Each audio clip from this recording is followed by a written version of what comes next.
Why do you have those bags? Where are you going, Agatha? I've already decided. I'm moving out. What? Now? You're leaving now? Where are you going? What? What has happened? Why are you moving out? I don't want to disturb anyone. I think Victor and I need to lead separate lives. Victor needs his freedom. I'm so upset. Not everyone has the same character.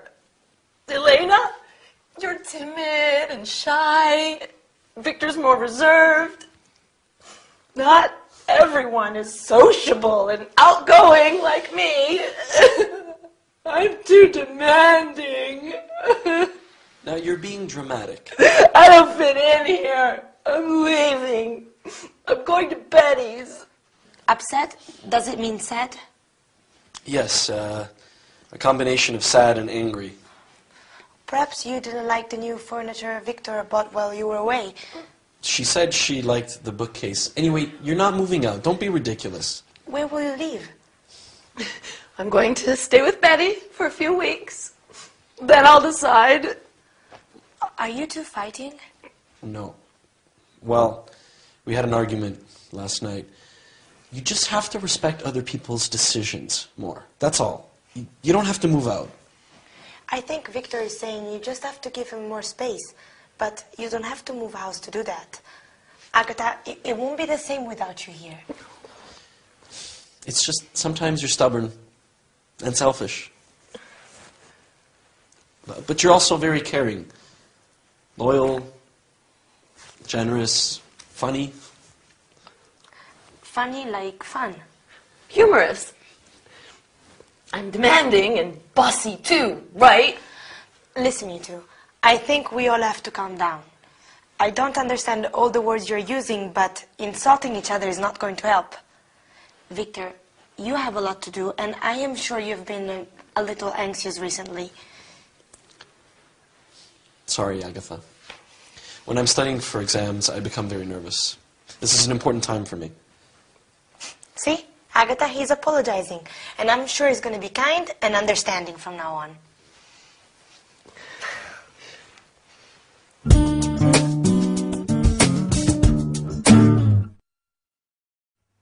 Hello everyone, welcome to your English lesson with me, your charming, kind and modest Gabrielle. That is an important part of our lesson today, how to describe people's character and personality. That was the problem in our sitcom, wasn't it? Victor and Agatha's personalities are too different, and that makes for a very difficult living situation. So, as well as describing personality, we will also review the future tense, using will, going to, and the present continuous and the present simple, and study the expression have to in the future. Oh, I'm giving a party next Saturday. It's Dylan's birthday. Are you going to come? Sure, you'll love it. Right, first let's review the future tenses. Do you remember when we use the verb to be plus going to? That's right. We use it to talk about future plans and intentions. Like when Agatha says, I'm going to stay with Betty. We also use it to talk about predictions based on what we can see at that moment. For example, saying, I think it's going to rain when you can see storm clouds. And when do we use will? We use it with offers. I will help you carry your bag. Promises. I won't come home late. Predictions without evidence. You'll love the film. And instant decisions. I'll have a ham sandwich. Now, to talk about the future, we also use the present continuous when we want to talk about future arrangements. For example, if I say, I'm meeting my friends tonight, I am talking about something that I have arranged to do. He's flying to Rome tomorrow. We're playing volleyball in the morning. We can also use the present simple for fixed future arrangements. I start my Spanish course next week. It begins at 9 o'clock. Wow, there are a lot of ways to talk about the future. Can you remember them all? Don't worry, you will. That's a promise. If we want to say that someone has to do something in the future, we use the expression will have to. For example, if you want to speak English well, you will have to study hard. If I want to buy a new car, I will have to save lots of money. Will have to stays the same in all persons. So we can also say, if Dylan wants me to cook dinner, he will have to wash the dishes. Okay, for his birthday, I'll do everything. Now, let's look at some ways that we can talk about character and personality. As I said before, I think I am charming, kind, and definitely modest. How about you? Are you timid and shy like Elena, or reserved like Victor? Or maybe you are like Agatha, sociable, loyal, and generous, but also stubborn, selfish, and demanding. My Dylan is such a sweet and caring man, but he can also be very moody at times. Lady Coco is loving and affectionate when she wants food, but she can be quite aggressive if I try to give her a bath. It's not easy being a mom. Speaking of which, I think it's bath time now for my little kitty cat. Wish me luck. See you next time. Bye.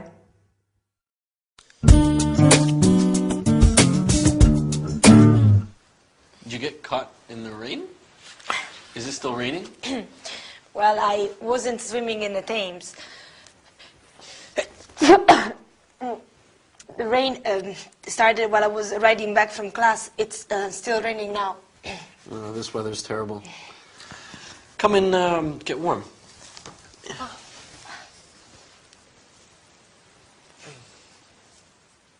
There you go. Is Agatha home? No, she was on her way to yoga when I came back from class. I hope you're not coming down with a cold. Your hair's still wet. There, pass me the towel. I'll dry it for you. Thanks. That feels nice. Last night, when I came back from work, it was also raining. That's London. If you move a little closer, I can reach the back of your head better.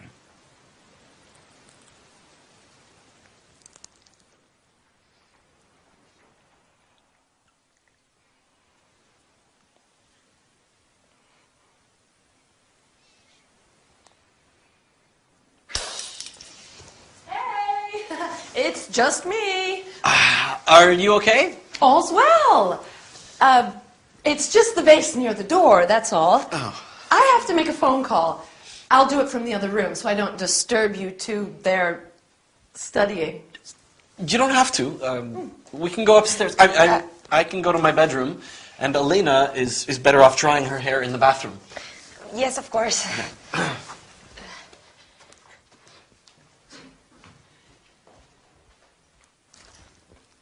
Oh, I have to tell Betty. I can't wait.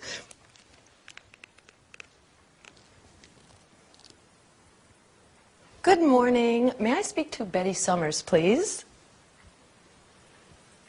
Betty, you'll never guess. Betty? Oops. Sorry, wrong Betty. Could you put me through to Betty Summers, please? She works in the accounts department on the second floor, extension 566. Yes, I'll hold. Thanks. Betty, you'll never guess what my little brother was doing when I came home. He was sitting on the sofa kissing Elena. No, they were definitely kissing. It wasn't just a quick kiss. They were kissing when I arrived home.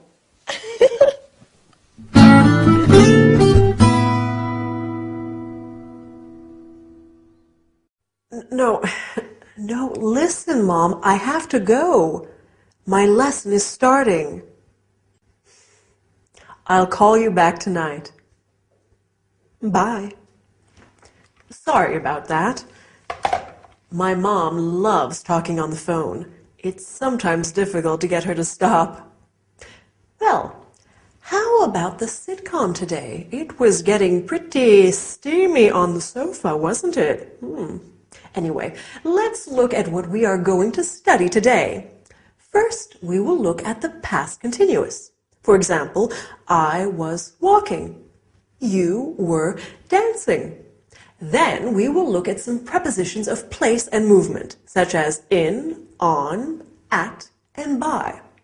Then finally, we will learn some language used on the telephone. Okay? Let's get started. So, when poor Elena came in, she said that the rain started while she was riding back from class. This is an example of the past continuous.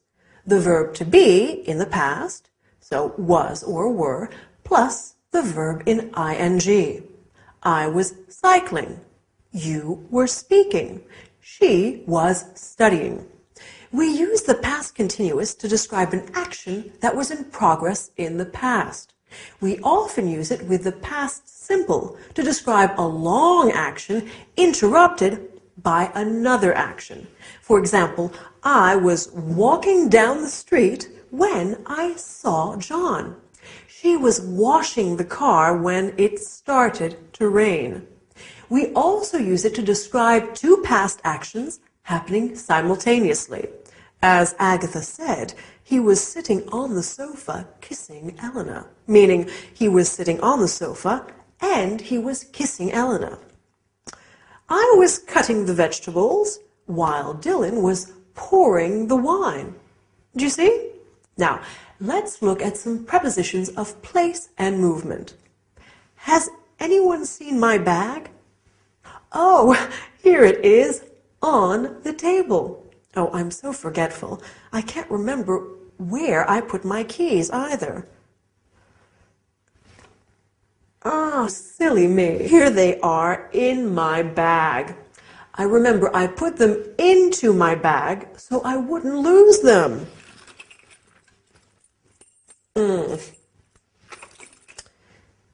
And my glasses? Where are they? Ah, they are in here too. I think I'll take them out of the bag so they don't get broken. Maybe I'll put them onto my head. For safekeeping. That's better. Now, after the lesson, I'm meeting my friend Jade for coffee. I'm meeting her at the flower shop on the high street by the park. I hope I remember. You know what I'm like. Okay, finally, I want us to study some telephone language. Do you remember what Agatha said on the phone? She said, "May I speak to Betty Johnson, please?" This is how we ask for someone on the phone. Then she said, "Could you put me through to?" This is what we say when we are talking to a secretary or receptionist of a business and want to talk to someone specific. Please hold on. To be on hold means to wait to be connected to someone. You often hear some really dreadful music while on hold. We also have some important phrasal verbs in the English telephone language. To pick up is to answer the phone, and to hang up is to end the call. Okay? So now you know how to have a phone conversation in English. Good work. Well, that's all for today. See you next time, or maybe give me a call. Do you want green tea or black, Agatha? Oh, green, please. It's supposed to be very good for you. You've never had green tea before, Agatha. You said it tastes bitter. Are you starting a new diet? No, I just think I need to be a little healthier. When I was a young girl, I loved watching Mother make afternoon tea. Her grandmother taught her how to make a proper pot of tea. When we were children, Agatha and Betty would help Mom make her special jam drop biscuits. Oh, what are jam drop biscuits? They're biscuits, which you push your thumb into to leave a little hole to put the delicious homemade strawberry jam into. Dad and I love them. Our cousins always had apple cakes with their tea, but jam drops were our favorite. Although Aunt Mary has always made marvelous jams. This tea is good. Mom sent it from Manchester. That's where our grandmother's from. She goes often to visit relatives and old school friends. Oh, where are you two from originally? Well, Mom's family is from Manchester, and Dad's from the U.S. We spent our school years living with our dad's family in Arizona until he was transferred here with work. Then we lived in a flat in Flagstaff, and we used to visit our grandmother. Oh. On the farm, in the country. Okay, guys, I have something to tell you. I've just been to the doctor's, and... Oh, is everything okay? You have been ill a lot recently.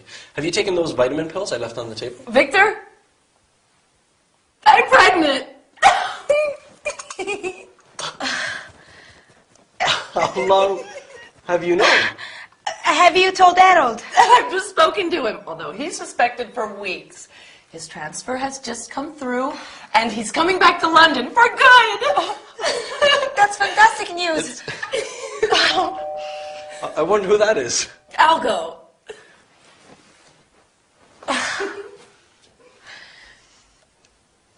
Harold!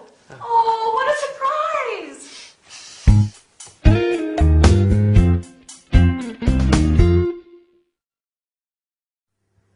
Hi there! Big news for our friends in the sitcom today. No wonder Agatha is being so careful with her diet lately. And that's great news about Harold coming back, isn't it? Anyway, on with today's lesson. We're going to study the present perfect. For example, I have lived here for 2 years. Then we are going to look at questions and expressions with the word like. I like tea. I would like some carrot cake. Do you remember what Lady Coco is like? Here she is. I'm sure you like her. Finally, we will look at how to describe your childhood. I'm curious. Are you ready? Let's get started. So, in the sitcom today, Elena said, "You've never had green tea before." This is an example of the present perfect.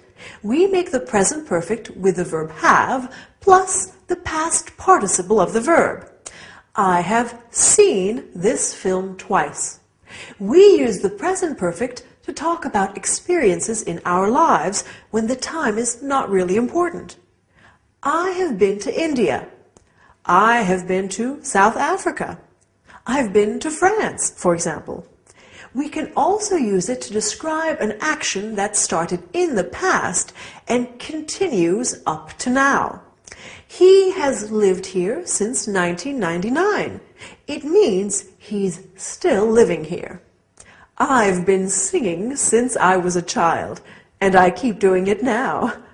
Another use of the present perfect is to describe an action that happened in the past that has a result in the present, an influence on it. Have you done your homework?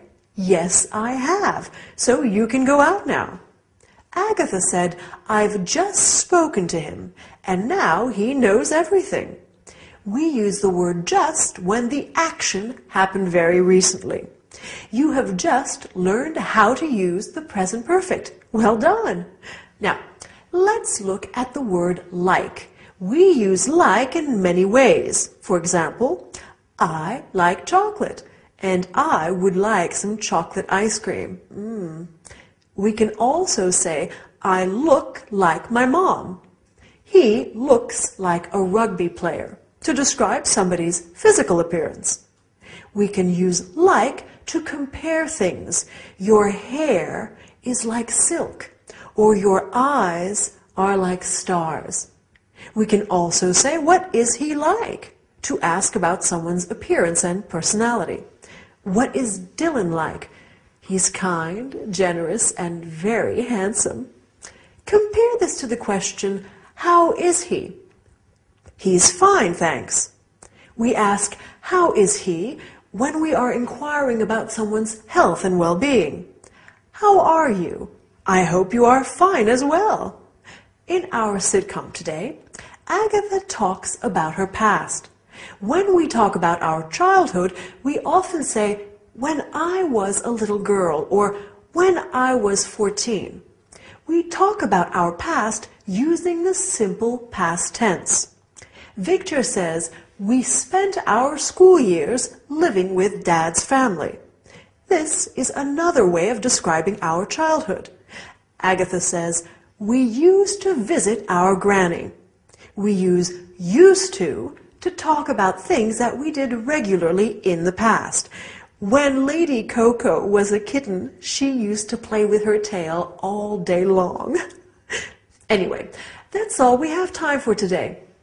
Hope you enjoyed the lesson. Bye!